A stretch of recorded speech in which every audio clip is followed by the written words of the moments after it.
Friends, welcome back to the newest episode of Music Theory Facts.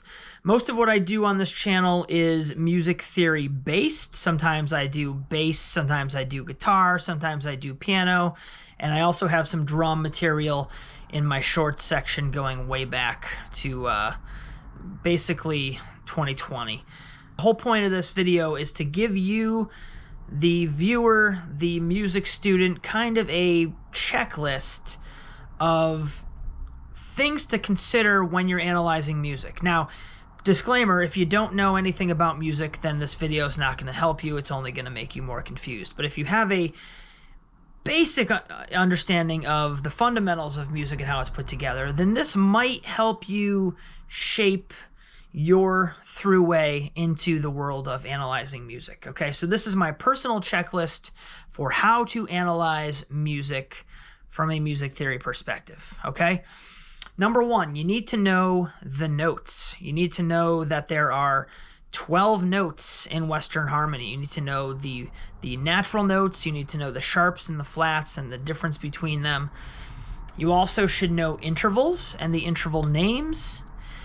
You should also learn the 12 major scales. Try to memorize the sharps and flats of each. You should also maybe possibly learn the minor scales as well. From there, you want to learn chords and simple chord construction. Doing simple minor and major triads with maybe a diminished 7 and a dominant 7 would be a good place to start.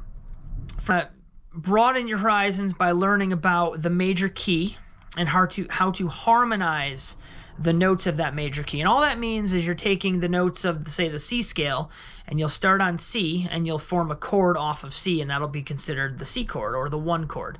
And you do that for all of the chords in your key, and that is the harmonized major scale. And this is the basis for diatonicism, or in other words, working within one specific key. Now, good music doesn't stay in one key. We save that for people like Taylor Swift.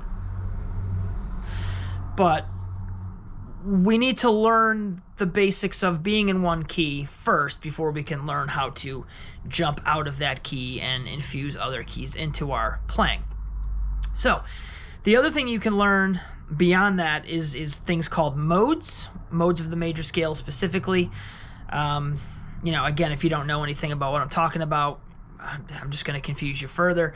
From there, you then want to learn about key changes and modulations and pivot chords and secondary dominant chords and relative keys and parallel keys. All of these terms are little bits of ideas that go into the bigger picture. So when a band or an artist is modulating, whether it's a direct modulation with a key change or just a more subtle modulation just for a section, there's different ways to do it.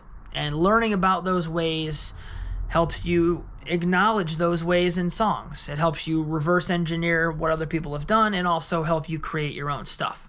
So that's kind of my personal checklist for how to analyze music in terms of the bullet points needed. This is the things you need to fully do this properly and get the most out of it. So again, this wasn't a theory lesson necessarily. This was just a checklist on what you would need if you were going to analyze music.